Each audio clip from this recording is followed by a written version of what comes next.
तो दोस्तों आपको अगर है इलेक्ट्रॉनिक्स और रिपेयरिंग से प्यार तो जुड़ जाइए हमारे इस छोटी सी फैमिली के साथ सब्सक्राइब बटन और बेल आइकॉन दबा के।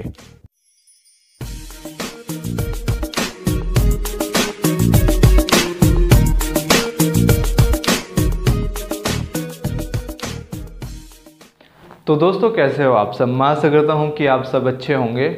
और आज की इस वीडियो में दोस्तों मैंने आपको बताया है कि किस तरीके से जो है नेटवर्क सेक्शन काम करता है।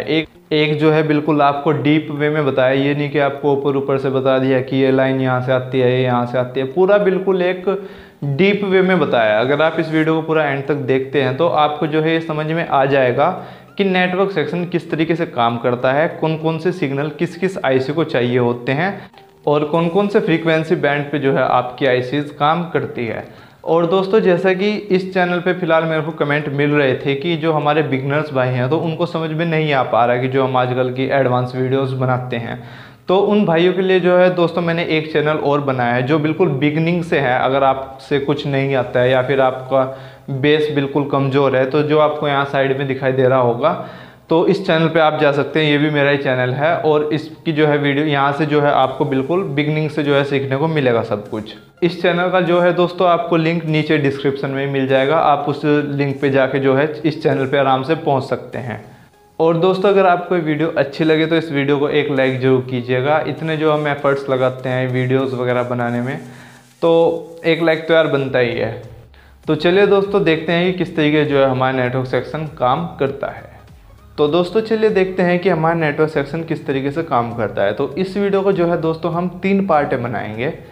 फर्स्ट पार्ट में जो हम दोस्तों बात करेंगे उसमें हम बात करेंगे 2G हैंडसेट के लिए। जो हमारे 2G हैंडसेट होते हैं उनमें जो है नेटवर्क सेक्शन कैसे काम करता है। इसका जो हम सेकंड पार्ट बनाएंगे उसमें हम बात करेंगे कि जो हमारे 2G और 3G हैंडसेट हैं उनमें किस तरीके से नेटवर्क सेक्शन काम करता है। और जो इससे हम नेक्स्ट पार्ट बनाएंगे, इसका थर्ड पार्ट बनाएंगे, उसमें हम बात करेंगे कि जो हमारे 2G 3G 4G included phone है तो उनमें जो है नेटवर्क सेक्शन किस तरीके से काम करता।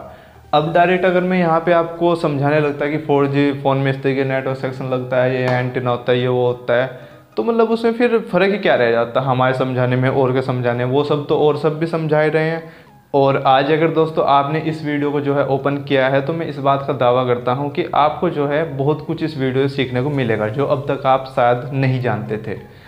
तो चलिए दोस्तों शुरू करते हैं। तो यहाँ पे जो दोस्तों आपको नेटवर्क सेक्शन 2G हैंडसेट में किस तरीके से काम करता है, यहाँ पे जो मैंने हैंडसेट लिया है वो लिया है हमारा सैमसंग E1200Y। मैं लिख देता हूँ यहाँ पे सैमसंग E1200Y। ठीक है, ये जो हमारा एक 2G हैंडसेट है और ये जो आपका काम करता है, ये आपका काम करता है 850, 900, 1800 और 1900 मेगाहर्ट्ज़ की जो फ्रीक्वेंसीज होती है उन पे जो है आपका ये जो हैंडसेट हमारा सैमसंग E1200Y काम करता है। अब इसमें आप ये देखिए कि जो आपका ये 850 और 900 मेगाहर्ट्ज़ की जो फ्रीक्वेंसीज है इसको हम बोलते हैं EGSM। इस EGSM का मतलब क्या होता है? इसका मतलब होता है extended global system for mobile. ठीक है, इसके बारे में भी हम आगे बात करेंगे। ये मैं आपको इसलिए बता रहा हूँ शॉर्ट फॉर्म्स क्योंकि ये जो है अभी आगे काम आएंगे हमारे। ठीक है, अब जो ये हमारा 1800 और 1900 मेगाहर्ट्ज़ की जो फ्रीक्वेंसी है इसको हम बोलते हैं DSC, डिजिटल सर्कुलर सिस्टम। ठीक है, तो ये दोस्तों आपको पता चल गया कि ये जो हमारा हैंडसेट है ये हमारे 4 बैंड पे काम करता है, 850, 900, 1800 और 1900 मेगाहर्ट्ज़ पे। ठीक है, और ये भी आपको पता चल गया कि 850 और 900 क्या बोलते हैं, इसको EGSM बोलते हैं। जो 1800 है और 1900 है इसको हम बोलते हैं DSC, डिजिटल सर्कुलर सिस्टम। ठीक है, अब जो दोस्तों हमारे EGSM होता है इसको बोलते हैं हम LP।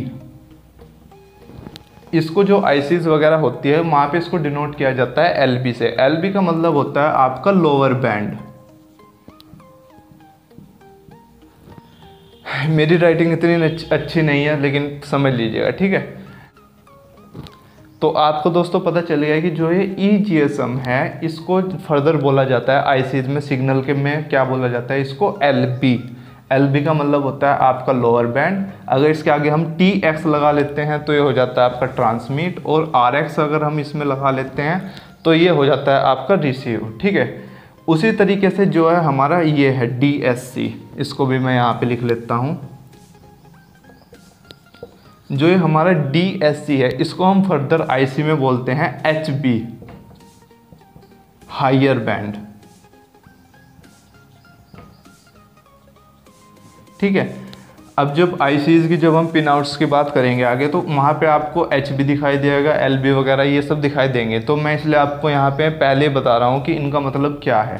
ठीक है, HB होता है आपका हायर बैंड, LB होता है लोअर बैंड। ठीक है, और उसी तरीके से अगर हम इसमें TX लगा देते हैं तो ये हो जाता है आपका ट्रांसमिट, और RX लगा देते हैं ये हो जाता है आपका रिसीव। तो दोस्तों यहाँ तक जो है आपको ये पता चल गया होगा कि जो हमारी फ्रीक्वेंसीज़ है 800, 900, 1800, इनको क्या बोला जाता है, और जो हमारी ICs में इनको किस चीज़ से डिनोट किया जाता है। तो चलिए दोस्तों, अब जो हम समझते हैं कि जो इसका पूरा डायग्राम है नेटवर्क सेक्शन के काम करने का, वो किस तरीके से जो है काम करता है। जो आगे हमारे शॉर्ट फॉर्म्स आएंगे इलेक्ट्रॉनिक्स के, तो उनको भी जो है मैं अभी आगे आपको बता दूंगा। तो यहाँ से स्टार्ट करते हैं हम। ये रहा हमारा एंटीना, आई होप कि आपको सही दिखाई दे रहा होगा। ये होगा हमारा एंटीना, जो हमारा मेन एंटीना होता है मोबाइल का। ठीक है, अभी यहाँ पे जो है मैं आपको ज़्यादा बेसिक नहीं बताऊँगा, यहाँ पे हम एडवांस में ही चलेंगे, क्योंकि अब एडवांस है। बेसिक तो ऑलमोस्ट सबको पता ही है, सभी चैनल पे आपको मिल भी जाएगा देखने को। उसके बाद जो है दोस्तों आपको यहाँ पे एक एंटीना स्विच मिल जाता है इस तरीके से देखने को, और इसके बाद यहाँ पे कैपेसिटर वगैरह लगे हुए होते हैं आपके इस तरीके से। आई होप कि आपको सही दिख रहा होगा। कॉइल्स वगैरह लगी हुई रहती हैं इसमें इस तरीके से। तो ये जो है दोस्तों हमारी कॉइल हो जाती है। वैसे तो यहाँ पे बहुत सारे आपके देखने को मिलेंगे, कैपेसिटर भी बहुत सारे होते हैं, कॉइल भी बहुत सारी होती हैं। तो मैंने जस्ट आपको एक तरह से शो करने के लिए ही जो यहाँ पे बना दे, मैंने ज़्यादा यहाँ पे नहीं बनाए, होते तो वैसे बहुत ज़्यादा हैं। ठीक है, उसके बाद जो दोस्तों ये सिग्नल निकलता है, ये निकलता है आपका RFIC से। यहाँ पे हम बात करें सैमसंग E1200Y के, और जितने भी हमारे 2G हैंडसेट हैं उनकी। अगर हम यहाँ पे 3G की बात करें तो यहाँ पे केस कुछ और हो जाता है। ठीक है, अगर 4G की बात करें तो केस कुछ और हो जाता है। तो उनको जो है हम आगे नेक्स्ट जो हमारे इसके नेक्स्ट पार्ट आएंगे उनमें डिस्कस करेंगे। हम यहाँ पे ओनली बात कर रहे हैं जो हमारे 2G हैंडसेट हैं। उसके बाद यहाँ से इसके दो सिग्नल आपके निकलते हैं। एक जो होता है आपका, जैसे मैंने आपको बताया था, EGSM। ठीक है, EGSM ये होता है आपका रिसीव RX। और एक जो आपका होता है वो होता है आपका DSC, इस DSC RX।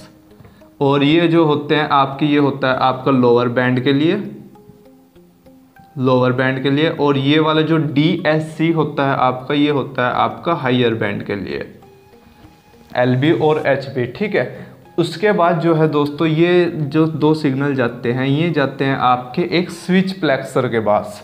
स्विच प्लेक्सर का काम क्या होता है कि इन सिग्नल को जो है फर्दर सिग्नल में जो है डिस्ट्रीब्यूट कर देता है। जैसे कि मैंने आपको बताया था कि ये जो आपका सैमसंग E1200Y है, 4 तरह की फ्रीक्वेंसीज पे काम करता है, 850, 900 और 1800 और 1900। तो जो ये हमारा स्विच प्लेक्सर होता है यहाँ से इस तरीके से, यहाँ पे एक स्विच प्लेक्सर लगा हुआ होता है इसमें, वो इसको फर्दर अलग अलग फ्रीक्वेंसी में जो है कन्वर्ट कर देता है। एक तो ये रहा आपका, एक ये, और एक ये अलग अलग फ्रीक्वेंसीज में जो है इसको कन्वर्ट कर देता है। ये होता है आपका स्विच प्लेक्सर, इसको हम बोलते हैं। इनमें जो आपके अलग अलग क्या रहती हैं, ये रहती हैं आपकी DSC RX-P, जो कि यूज़ होती है आपके 1900 मेगाहर्ट्ज़ के लिए। ठीक है, 1900 मेगाहर्ट्ज़ के लिए आपके ये वाला सिग्नल यूज होता है DSC RX-P। ठीक है, और जो ये आपका सेकेंडरी वाला सिग्नल है, ये यूज़ होता है आपका, यहाँ पे मैं लिख देता हूँ, DSC RX-N। ये होता है आपका 1800 मेगाहर्ट्ज़ के लिए। ठीक है, दो सिग्नल का यहाँ पे आपको पता चल गया। DSC RX-P 1900 मेगाहर्ट्ज़, के लिए यूज़ होता है जो आपका, और जो DSC-RX-N है वो होता है आपका 1800 मेगाहर्ट्ज़ के लिए, ठीक है। इसके बाद जो हमारे दो ये सिग्नल रहते हैं इनके भी बारे में हम देख लेते हैं। इनमें भी वही होता है आपका EGSM RX-P, और जो हमारा सेकेंडरी वाला है ये वाला सिग्नल ये होता है आपका EGSM RX-N। जो इसमें दोस्तों आपका ये होता है EGSM RX-P, ये यूज़ होता है आपका जो आपकी फ्रीक्वेंसी 900 मेगाहर्ट्ज़ की जो फ्रीक्वेंसी होती है उसके लिए यूज़ होता है। और जो आपका EGSM RX-N है ये यूज़ होता है आपको 850 मेगाहर्ट्ज़ की जो फ्रीक्वेंसी होती है उसके लिए। उसके बाद दोस्तों ये जो आपके सिग्नल्स जाते हैं ये सिग्नल जाते हैं आपके CPU को, जो आपका CPU है। अब मैं एक बार फिर से बता देता हूँ, ये केस है E1200Y का, और जितने भी आपके 2G हैंडसेट है उनका एक केस है। कुछ और अगर 3G हैंडसेट होगा तो उसका केस यहाँ पे ये नहीं बनेगा, यहाँ पे स्विच फ्लेक्सर नहीं होगा, यहाँ पे RF नहीं होगी, उसमें कुछ और होगा, उसकी हम आगे बात करेंगे, ठीक है। तो ये जो सारे सिग्नल जाते हैं आपका EGSM RX-P और DSC-RX-P और DSC-RX-N, ये आपके जो है आपके CPU में जाते हैं, ठीक है। इस तरीके से मैं यहाँ पे इनमें साइन दे देता हूँ जिससे कि आप कंफ्यूज ना हो। आई होप कि आपको सही दिख रहा होगा। अब जो है हमें इस RF पे काम करवाने के लिए इसको वोल्टेज भी चाहिए होंगे, तो यहाँ से जो है इसको दोस्तों दो तरह की वोल्टेज मिलते हैं, दोनों जो है इसको V-बैट से मिलती है, पर वो जो है आपके अलग अलग जो है पिन पे मिलती है। वो आपकी यहाँ पे कुछ कैपेसिटर वगैरह लगे हुए रहते हैं, और ये आपकी जाती है फिर V-बैट से डायरेक्ट आपको इसको सप्लाई मिलती है। जो इसकी सेकेंडरी जो एक पिन और होती है इसकी, उस पर भी जो है इसकी V-बैट की आपकी सप्लाई जाती है। तो वो जो है ये जो हमारी RFIC है इसके काम करने में जो है वो यूज़ में लाई जाती है। अब जो है इस जो हमारी मेन RFIC है इसको पावर वोल्टेज मिल गई V-बैट से, और चलो इसने अब इसको आपको पता है कि एक IC को काम करने के लिए एक तो सबसे पहले तो EN सिग्नल चाहिए होता है, और इसके साथ साथ उसको जो है कुछ और सिग्नल भी चाहिए होते हैं। तो वो सिग्नल के नाम क्या क्या है हम वो भी देख लेते हैं। उससे पहले हम देखते हैं कि जो हमारे EGSM RX था ये तो रिसीव सिग्नल थे कि अगर आपके पास कोई कॉल आए तो ये सिग्नल तो आपके रिसीव होंगे, ठीक है। अब अगर आपको आगे फर्दर भेजने हैं तो उसके लिए भी तो सिग्नल चाहिए ना, तो ये जो हैं दो सिग्नल यहाँ से आपके यूज़ होंगे इस तरीके से। एक होगा आपका EGSM, अब यहाँ पे होगा TX यानी कि ट्रांसमिट कर रहा है TX, और जो आपका सेकेंडरी वाला है इसका होगा DSC TX, ठीक है। ये जो दो सिग्नल है जो ये जाएंगे आपके CPU से इस RF को, जब आप किसी को कॉल करोगे तो ये सिग्नल आपके तब यूज़ होंगे, ठीक है। और जब आपके पास कॉल आएगी तो ये वाला जो लूप है ये पूरा आपके साथ काम करेगा। अब जो है सिग्नल्स वगैरह के तो हमने सब कुछ देख लिया इसमें। अब जो है हम इस IC को एक्टिवेट करने के लिए कौन कौन से सिग्नल चाहिए होते हैं अब हम उनके बारे में देख लेते हैं। सबसे मेन सिग्नल की अगर दोस्तों हम बात करें तो वो आता है हमारा EN सिग्नल, जिसको हम P ऑन भी बोलते हैं, पावर ऑन, और EN भी बोलते हैं। EN लिख देता हूँ मैं, और P ऑन। इस सिग्नल का दोस्तों यूज़ होता है इस IC को एक्टिवेट करने के लिए। अब इसके बाद इसमें एक सिग्नल और आपका यूज़ होता है, वो होता है आपका बैंड सेलेक्टर।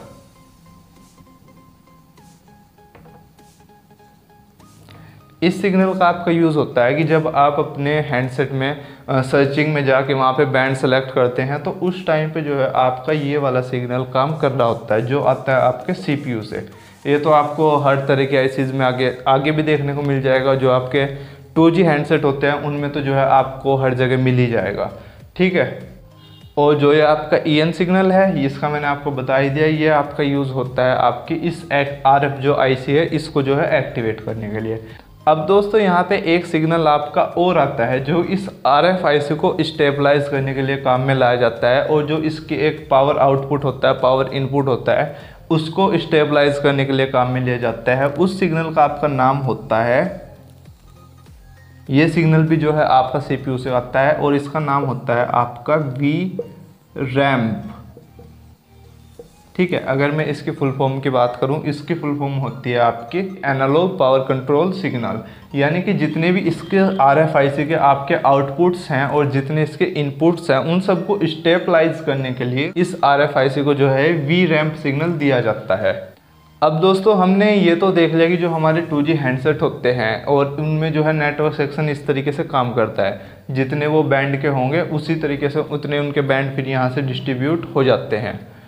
अब जैसे मैंने यहाँ पे ये लाइन जो है डायरेक्ट यहाँ पे बना दे और आपको दिखा दे कि CPU से है, तो लेकिन इस तरीके से ये डायरेक्ट नहीं होती है। इस बीच जो है आपके कोइल्स वगैरह भी रहती हैं, कैपेसिटर वगैरह भी रहते हैं। ये तो यहाँ पे आपको समझाने के लिए एज एन एग्जांपल मैंने जो है आपको डायरेक्ट यहाँ पे मैंने आपको बताया। अगर नहीं तो अगर मैं इसको फुल डिटेल में आपको बताने लगूँ एक एक कैपेसिटर लगा के, तो ये पूरा बोर्ड ही भर जाएगा।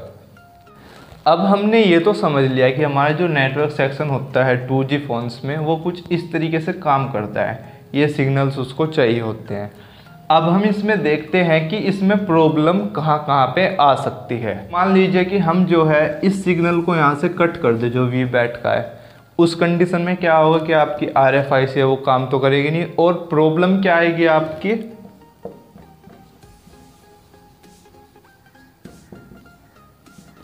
No service. ठीक है, और उसी तरीके से जो है अगर हम इसकी प्राइमरी लाइन को कट कर देते हैं तो तब भी जो है आपकी नो सर्विस की प्रॉब्लम आ जाएगी। तो आप क्या करें कि ये जो यहाँ पे इसकी जो इनपुट वोल्टेज होती है VBAT की, यहाँ पे एक बड़ा कैपेसिटर लगा हुआ होता है हर एक RFIC के पास। इस कैपेसिटर पे जो है आप वोल्टेज चेक करोगे तो आपको जो है VBAT की जो है वोल्टेज आपको मिल जाएगी। तो उससे आपको ये पता चल जाएगा कि VBAT की तो जो है यहाँ पे वोल्टेज बननी है। अब उसके बाद आप आइडेंटिफाई करो कि उसमें और किस तरह की प्रॉब्लम आ रही है। अब जैसे मैंने आपको बता दिया कि एक सिग्नल इसमें आता है आपके बैंड सेलेक्टर का। अब अगर कई बार ऐसा आ रहा है कि आप जो है बैंड कोई सिलेक्ट करना चाह रहे हैं, किसी और मतलब कोई और बैंड पे आप अपनी सिम को चलाना चाह रहे हैं, और ये सिग्नल जो है आपका कट हो रखा है जो बैंड सेलेक्टर का जो CPU से आ रहा है, तो उस केस में क्या होगा कि वो बैंड को वहाँ पे सिलेक्ट करेगा ही नहीं। वो एक जो सबसे ज़्यादा इसमें प्रॉब्लम आती है वो आती है कि हमारे नेटवर्क जो है कम हो जाते हैं, बहुत ज़्यादा कम हो जाते हैं। उस प्रॉब्लम का जो दोस्तों सबसे बड़ा कॉज होता है वो तो होता है आपका जो ये यहाँ से यहाँ तक की जो लाइन है इसमें कहीं ना कहीं प्रॉब्लम आ गई हो। एक तो इसका ये रीज़न होता है। अब जैसे कैपेसिटर ये है यहाँ पे, अब हम तो नॉर्मली ये देखते हैं कि मतलब ये कैपेसिटर लगा हुआ है और किसी दूसरे बोर्ड में से निकाल के जो है यहाँ पे लगा देते हैं, क्या दिक्कत है। लेकिन ये जो कैपेसिटर है इसकी कुछ ना कुछ अपनी वैल्यू होती है, और यही लाइन एक ऐसी होती है कि यहाँ पे जो है बिल्कुल आपको एक्यूरेट वैल्यू चाहिए होती है। जितनी इसकी वैल्यू है उतनी ही वैल्यू होनी चाहिए। अगर उसके कम होगी तब भी नेटवर्क आपके ड्रॉप होंगे, उससे अगर ज़्यादा हो गई तो तब भी नेटवर्क ड्रॉप होंगे। यहाँ से यहाँ तक तो जो है आपको कंटिन्यूटी दिखाएगा ही, लेकिन अगर आप इन कंपोनेंट को निकाल के अगर आप टेस्ट करोगे और आपको पता हो कि किस तरीके से इनको टेस्ट किया जाता है, स्कीमेटिक में आप देख लीजिए कि इसकी वैल्यू इतने हैं, मान लो इसकी जो वैल्यू है 20 माइक्रोफेराड है, तो वो जो है आपसे चेक करना आना चाहिए। मैंने देखा है कि बहुत से बार प्रॉब्लम इन्हीं में ही होती है, यहीं पे इनकी वैल्यू जो है ऊपर नीचे हो ही रहती है, और उसी केस में जो है हम इनके आसपास घूमते रहते हैं और कभी RF को बदल, कभी इसको बदल, कभी उसको बदल, और प्रॉब्लम जो है वो सेम की सेम ही रहती है आपकी। और दूसरा जो दोस्तों इसका रीजन बनता है, पहला तो मैंने आपको बता दिया जो आपके लाइन है यहाँ से नेटवर्क से लेके इस RF तक की इसमें प्रॉब्लम आ जाती है, और प्रॉब्लम वो आती है कि जो है कंपोनेंट है इनकी वैल्यू ऊपर नीचे हो जाती है। सेकंड नंबर पे जो प्रॉब्लम आती है वो आती है इस सिग्नल की, जो है आपका VRAMP, यहाँ मैं P लगाना भूल गया था, VRAMP सिग्नल है। अगर ये सिग्नल आपका मिस हो जाता है, मैंने बहुत से बार देखा है, इस सिग्नल के मिस होने पे जो मैंने खुद प्रॉब्लम फेस की है वो क्या होता है कि नेटवर्क पूरे नहीं आते हैं। लगभग 1-2 नेटवर्क आएंगे और बार बार जाएंगे और ये वाला आइकन बनेगा, ये वाला जो आइकन होता है, मैंने खुद देखा है जब ये सिग्नल आपका मिस हो जाता है तो फिर ये वाला आइकन बनता है इसके स्टेटस बार पे। और बहुत सी बार जो है दोस्तों ये RFIC भी आपकी ख़राब हो जाती है। जब ये RFIC आपकी ख़राब हो जाती है, अब इसके साथ जो इतने सारे सिग्नल ये जुड़े हुए हैं, ये जो है अपने आप ही कट जाते हैं। तो उस केस में तो फिर डायरेक्ट ही नो सर्विस आएगा। और इसमें क्या प्रॉब्लम आ जाती है, एक जो है EN सिग्नल है, जो कि मोस्ट इम्पोर्टेंट सिग्नल होता है किसी भी IC को एक्टिवेट करने के लिए। अगर ये आपका कट हो जाता है तो उस केस में तो RF जो है आपकी काम करेगी नहीं। तो उस केस में भी फिर ये वाला सिंबल आएगा या फिर जो है आपकी नो सर्विस आएगी। तो ये ज़्यादातर इसमें प्रॉब्लम बनती है। और अगर ऐसा हो रहा है, कई बार ऐसा हो जाता है कि उसमें एयरटेल की सिम चल रही है और जो है आइडिया वगैरह की सिम नहीं चल रही, तो वो अगर इनमें से कोई लाइन आपकी मिस है, जो क्योंकि कुछ सिम जो है आपकी DSC पे काम करती हैं और कुछ सिम आपकी करती हैं EGSM पे, ठीक है। तो अगर ऐसा हो रहा है तो इनमें से वो लाइन मिस हो जाती है। पहले आप देख लीजिए कि ये जो एयरटेल की सिम है ये कितनी फ्रीक्वेंसी पे काम कर रही है, और फिर उसी हिसाब से फिर जो है आप इसको ट्रेस कर सकते हैं। तो ये मैंने आपको दोस्तों बताया एक बेस बनाने के लिए, what is the structure of a network system.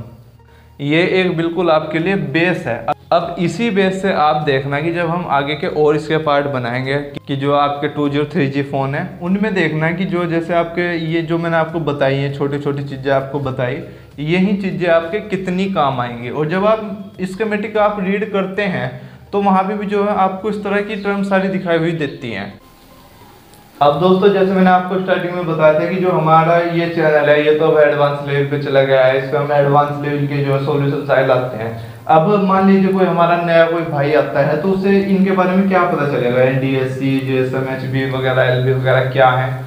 तो उनके लिए जो है मैंने वो दूसरा चैनल बताया जो उसका मैंने आपको स्टार्टिंग में बताया था। अगर उनको डिटेल में सीखना हो या फिर आप कोई ऐसा भाई देख रहा हो जिसको कुछ नॉलेज नहीं है, बिल्कुल शुरू से सीखना चाहता है, तो वो उस चैनल पे जा सकता है, वहाँ पे सीख सकता है, ठीक है।